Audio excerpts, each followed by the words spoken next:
1987 आव भलन्टियार फर्स जोनोम जादोंमोन बेखौ सेपारेट स्टेट उपेन्द्रनाथ ब्रह्म बड'फा उपेन्द्रनाथ ब्रह्मनि जिथु थांखि बे थांखियानो जादोंमोन जे आसामखौ खावनै बाहागो खालामनांगौ 50-50 आरो बे 50-50 भाग खालायनानै सा ओनसोलाव थानाय एरियाखौ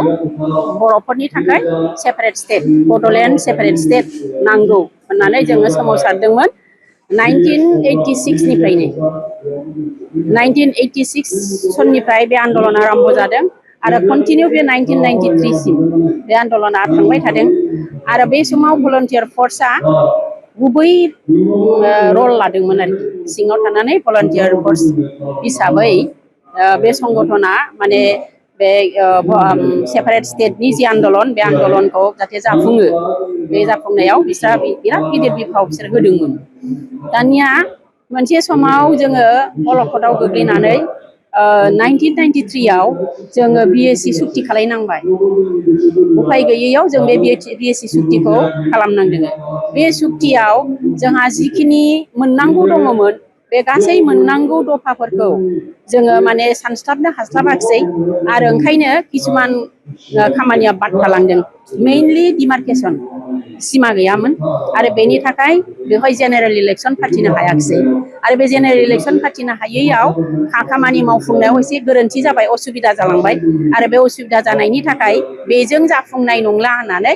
आरोबाव बिएलटिनि जोनोम जानानै आरो बे बिएलटिनि दैदेननायाव आरोबाव बिटिसिनि माने मोनसे आन्दलन सोमावसारबाय आरो बे सोमावसारनाया सोलिलांबाय थाबाय 2003 आव बियो एकर्ड जाहैबाय मोनसे दाला आरो जों मोनसे सेकेन्ड टाइमनि थाखाय जों बिटिसिखौ मोनबाय दा बे बिटिसिआव जोङो एसे साबसिन रोखोमनि जोङो माबाफोरखौ दफाफोरखौ जों मोनजोब्बाय आरो बहाय बेनि गेजेरजोंनो जोङो बिटिसि गभर्नमेन्टखौ दाबाय हाग्रामा महिलारिनि दैदेननायाव बेयो गोबां खामानिखौ मावनो हाबाय बेनि उनाव आरोबाव थाखो थाखो जोंहा 2021 आव 20 आव मामोनलाय 27 जानुवारि बे 27 जानुवारियाव आरो मोनसे एकर्ड जाबावबाय बिटिआर एकर्ड दा बेफोर एकर्ड जाखांलांनायनि उनावहायबो दिनैसिम 25 बोसोर बारलांबाय खिन्थु थेवब्लाबो जोंना बे बड'लेण्ड जिनिखि जोंनि मेइन इसु बे मेइन इसुआ जोंना जाफुङाखिसै बेवहायनो थालांबाय थाबाय जोङो दा ओंखायनो भलन्टियार फर्सफोरनि देहायाव दासिमबो बै जिनिखि थै बै स्पिरिट बे स्पिरिटआ दाबो दङ मानसिफ्रा खिन्थु बोरायजोब्बाय खिन्थु बिथांमोननि साननाय हनाय सेपारेट स्टेट बे सेपारेट स्टेट माने बड'फा उपेन्द्रनाथ ब्रह्मनि जि स्ल'गान डु एन्ड डाइ ओमफ्राय डिभाइड आसाम 50-50 बे स्ल'गाना बिसिनि खर' मेलेमाव हाबनानै दङ आरो दा ओंखायनो बिथांमोना बे एखे स्पिरिटखौ लानानैनो आरोबाव बे भलन्टियार फर्सखौ बिथांमोना दा माने बोखांफिनदों आरो बे बोखांफिननायनि गेजेरजों बिथांमोना सरकारनाव सेन्ट्रेल गभर्नमेन्टआव मोनसे डिमान्ड होनो नाजादों जे जोंनो बड'लेण्डखौ नांगौ बड'लेण्ड नङाबा जोङो माने गोजोननाय नङा गतिके बे समाव जोङो बिटिसि मोनदोंब्लाबो जोंहा बिटिसिजों जथेस्थ' जायाखै गोबां जोंनि खामानिफ्रा गोग्लैनानै दङ दा बेफोरखौ फुरा जाफुंनांगौब्ला जोंनो सेपारेट स्टेटखौ नांगौ आरो बे सेपारेट स्टेटनि थाखायनो नैबे भलन्टियार फर्सआ दिनै आरोबाव बिथांमोना खौसे जानानै बिथांमोना गसंफिननो दिनै बाध्य जादों आन्दलन माने बिथांमोननि जि आन्दलन बै समनि जि आन्दलन दानि बे आन्दलना बिदिया जानाय नङा आलादायै जागोन आरोखि खारन जोंहा दा मोनसे काउन्सिल दंखायो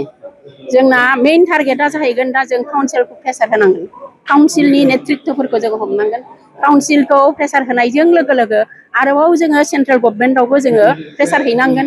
जे जों मा खारननि थाखाय जोंनो सेपारेट स्टेटखौ नांगौ बेखौ बिथांमोना निस्सय सानै हयै खारन जों गोबां भुगिबोबायना एक्सपिरियेन्स जाबोबाय बेफोर गासैखौबो नायनानै बिथांमोननि जेनोखि सिन्थाधारा बेफोरखौ बिथांमोना निस्सय माने हरखाबै बिदि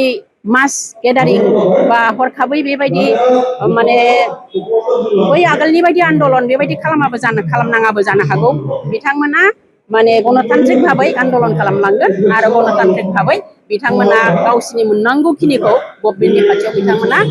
बिख'गोन बेखिनिखौसो आं बुजिदों आरोखि दिनैनि अखाय फैनानै आं जिखिनि नुदों अखाय आं बिथांमोननि रायलायनाय आरो बिथांमोननि जिनिखि एजेन्डा बेफोरखौ नुनानै आं बेखौनो बुजिदों जे बिथांमोना गणतान्त्रिक भाबै सरकारखौ सेन्ट्रेल गभर्नमेन्टखौ प्रेसार होगोन आरो लोगोसे जोंनि काउन्सिल गभर्नमेन्टखौबो बिथांमोना प्रेसार होगोन जाहाथे बड'लेण्ड सेपारेट स्टेटआ थाबैनो जोंनि खाथियाव फैयो बायद'आबो हाबाफारियाव फैनानै नुदों जे गोबां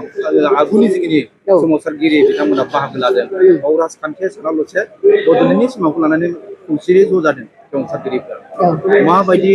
बुजिनो हादों नों आं बेखौनो बुजिदों जे जोंनि गेजेराव दाबो खुनु डिभिजन गैया गावसा गावस्रि गैया जों एखेयैनो दङ जों गोदो आन्दलननि समाव जि रोखोम एखेमोन हिनजाव हौवा गोरलै गोरलाम बोराय बेन्थ गासिबो जों खौसेजोबमोन बे रोखोमैनो खौसेथिया जोंनि गेजेराव दं होननानै आं दा बेखौ मिथिदों आरोखि लाइमोनफोरखौ मा बुंनो सानो आं लाइमोनफोरखौ आं बेखौनो खावलायगोन जे बै समाव जि आन्दलनमोन बे आन्दलननि समाव बिथांमोना उन्दैमोन मिथियामोन खायफाबा जोनोमानो जायाखैमोन खिन्थु दा बिसोरो देरबाय लावबाय आरो मोजां सोलोंथाइबो मोनबाय आरो भाषानि खेथ्रआवबो फिसाखौनो अभाब गैला दा ओंखायनो बिथांमोना निस्सय सिन्था खालामगोन दिनै बे बोराय मानसिफ्रा बड'लेण्डनि थाखाय जांख्रिखांफिननो मानो गोनांथि जाखो बेखौ बिथांमोनाबो निस्सय सानगोन आरो बिथांमोनाबो निस्सय आवगायनानै फैगोन जे मा होननो नागिरदों बे बोराय मानसिफ्रा दा बे बोराय मानसिफोरखौ मानो दुखु होनो गतिके जोंबो आवगायलांनिथौ बिदि होननानै निस्सय बिथांमोनाबो बिथांमोनजों सहযোगिता निस्सय खालायगोन आं बेखौ सानदों आरोखि आरो आं खावलायदों जे जोंनि बे गोदान जे जायफोर जोलै गोरों गोरा गोदान जोलैफोर बिथांमोनाबो आवगायनानै फैनांगौ आरो बे भलान्टियार फर्स जायफ्रानोखि थैनो आंग्रिंलाबायदों दा बिथांमोनखौ बिथांमोना सहযোगिता होनांगौ आं बेखौनो खावलायगोन बिसोरनिसिम